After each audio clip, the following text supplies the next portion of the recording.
Today, I'm going to chat a bit about empires, specifically Age of Empires.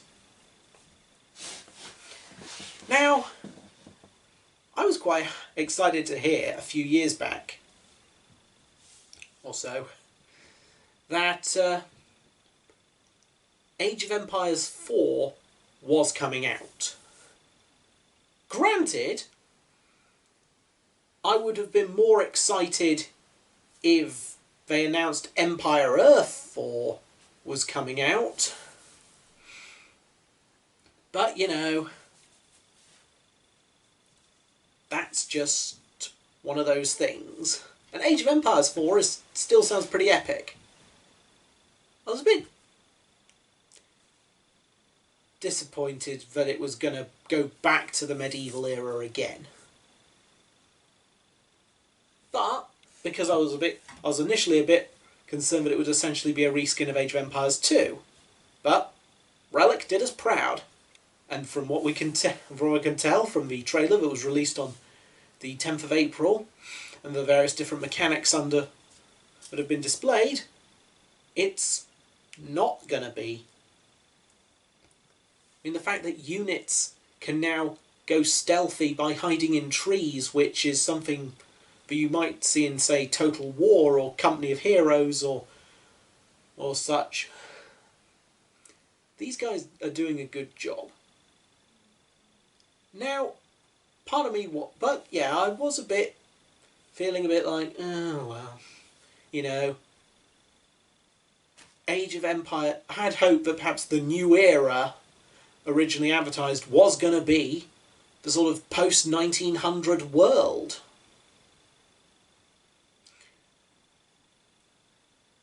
And, well,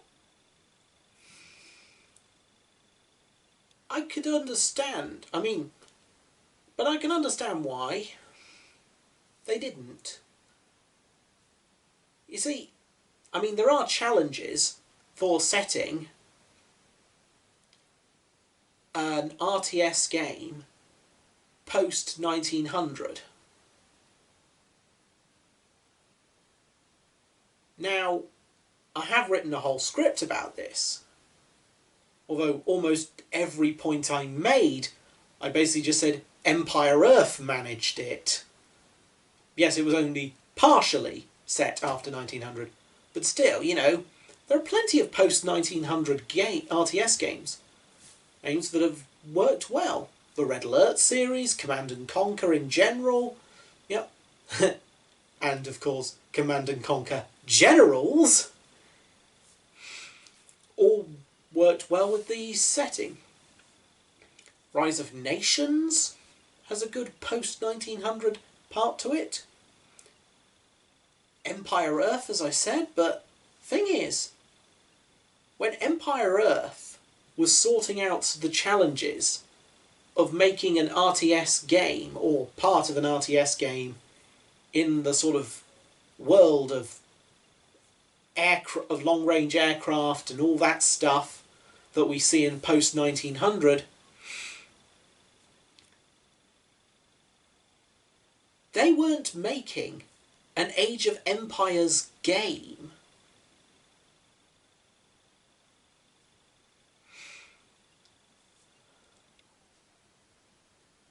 They were making an RTS game, but there's a sort of feel that an Age of Empires game has, or as some people call it, an age game, because Age of Mythology had this same feel to it as well. Now, I could talk about mechanics. That's somewhat easy to display in this kind of format, but vibes are a bit different. And so, I hope you don't mind, but today I'd like to talk about the idea of games, because you see, certain types of game work well in certain eras. Now, yes, genre-wise, any era really works. In a lot of cases, after all, there are games like Chivalry and Mordhau that bring first-person combat, as it were, into the times before the Firepower Revolution, so, say, the pre-1900 world. But from what I've seen of them, they don't feel like Battlefield or Call of Duty. So, I hope you don't mind if I take you on a little trip of imagination. I'm going to do some sketches with help from my friends. Some very nice background music by Fantasy and World Music by the Feisters. I apologise if I butchered their name. But I've left a link in the description. I hope, and Brandon F has been very kind in providing footage to help me with the second sketch. So, in order to try and convey this whole vibe thing, and I'm going to illustrate with a few examples. Let's first begin with this little sketch. It's sort of like, I wonder what Battlefield would be like. If it was set in antiquity. By Kinkinatus. Initiating, look that way. Scan. Establishing battlefield control. Although, actually, we don't know how the Romans used to signal their armies, so I know, wave a flag, blow a whistle, shout. Cover my reload. What with? I've only got a sword. Where's the rest of my formation? Pretty exposed up there. Running at him. Where's the vehicle spawn on this map? Tell me Evan's got the chariot again.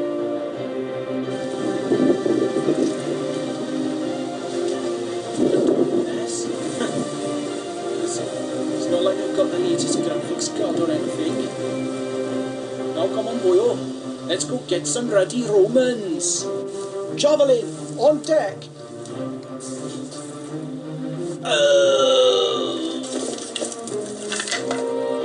Alright. Okay, you Romans. Let's give you a bit of an arrowing experience.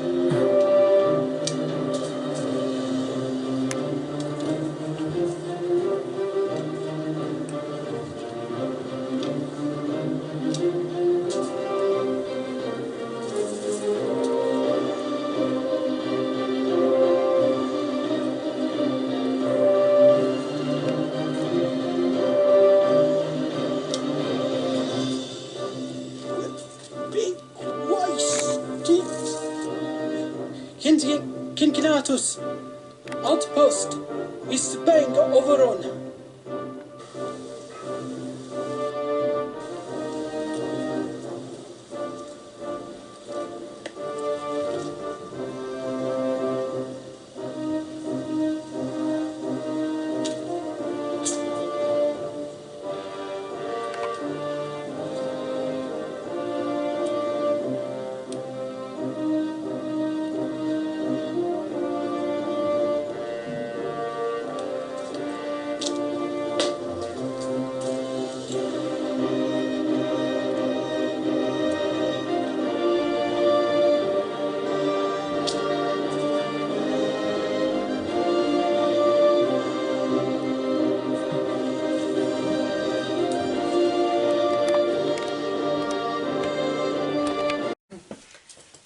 that was fun. And now I'd just like to thank Brandon F for providing his footage for this next little sketch. So we imagine what a game like Call of Duty in the American War of Independence might be like.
Alright, Chippadai, you know what to do. Gotta take out this building, move forward, and then, would you take out the guard hut? We'll be able to move in and drive the redcoats out of Boston. Okay. Yes, sir. Let's do this. For freedom.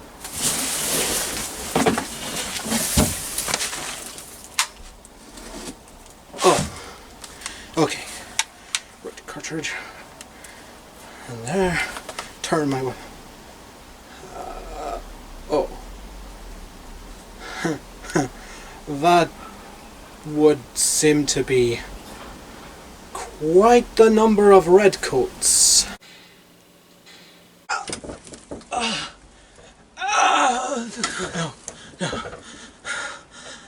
No.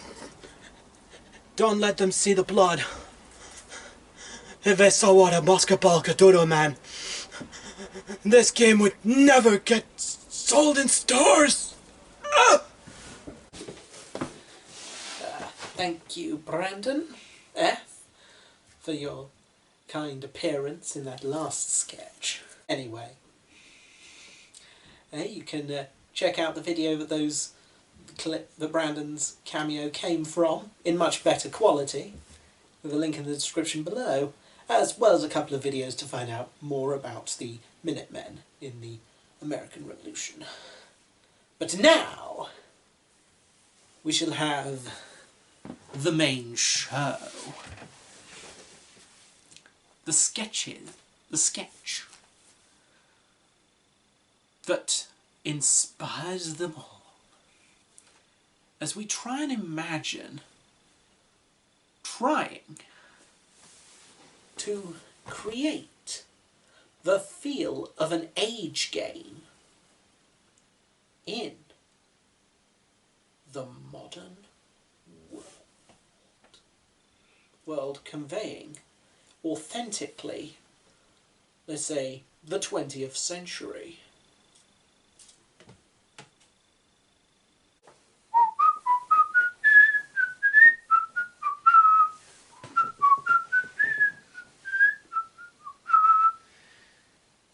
Oh dear. So that's how they thought of trying to make sure that this era was depicted in an apolitical manner. Oh well. So, Mission brief today. Right.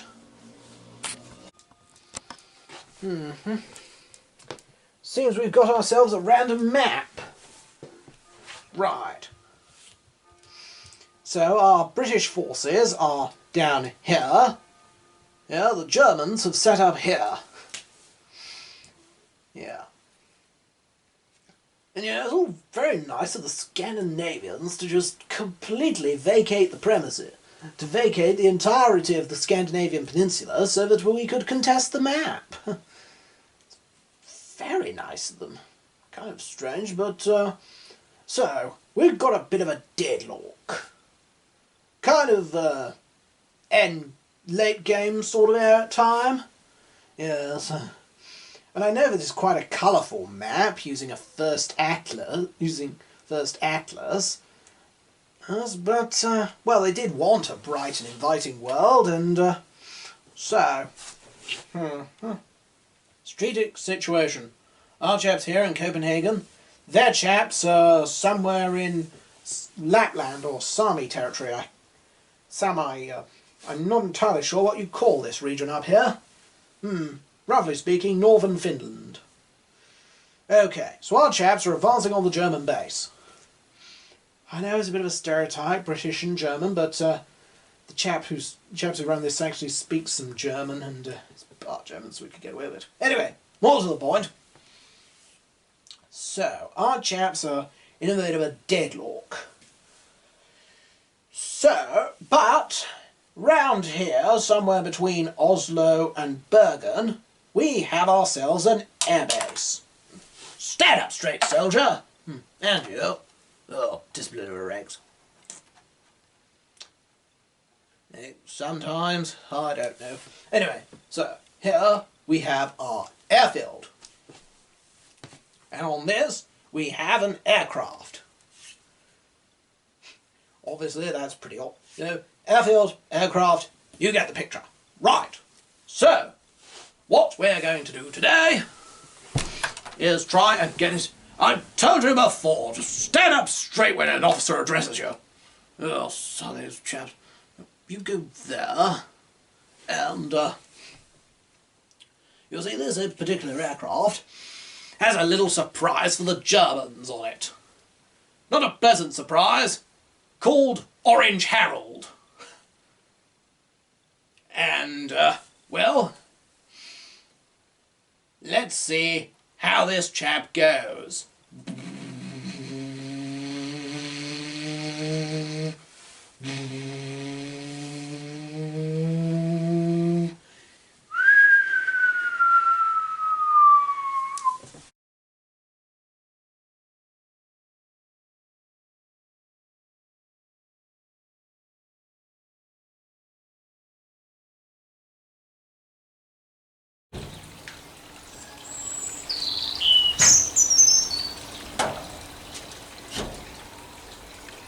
Kommandant? Mein Kommandant?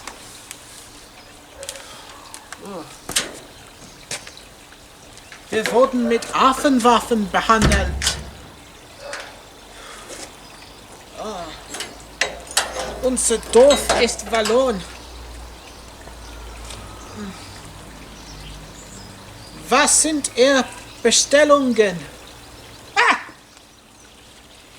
Ich bin ein Dorfbewohner.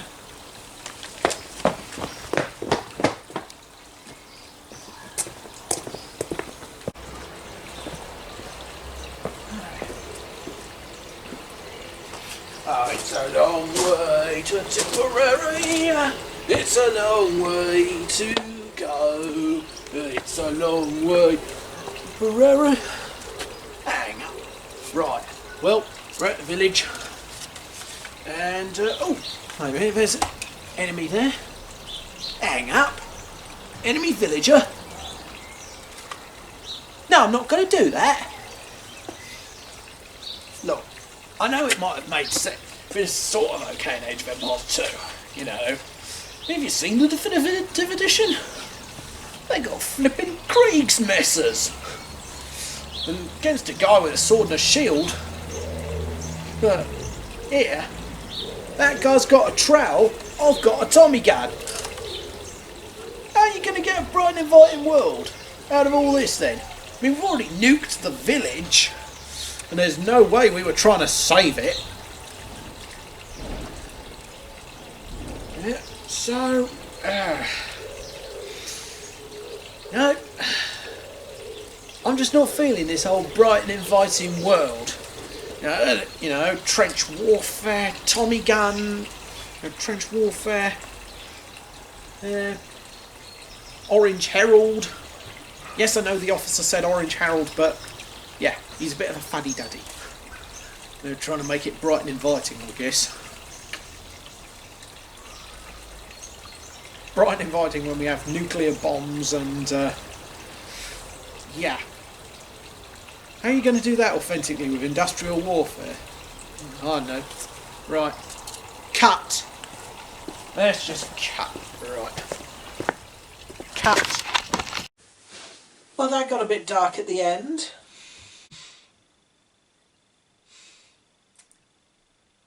We're just having a bit of fun here. And hope you had a nice time. And I'd like to thank the Feisters for their world music that was accompanying our sketches. And to them, to Brandon F., to the people who brought us Age of Empires, us, but we all, Ensemble Studios, as we all enjoy, we like Age of Empires. It was a good game. And thank you to Microsoft and Relic for keeping it going. And of course, to everyone watching, it was lovely having you here.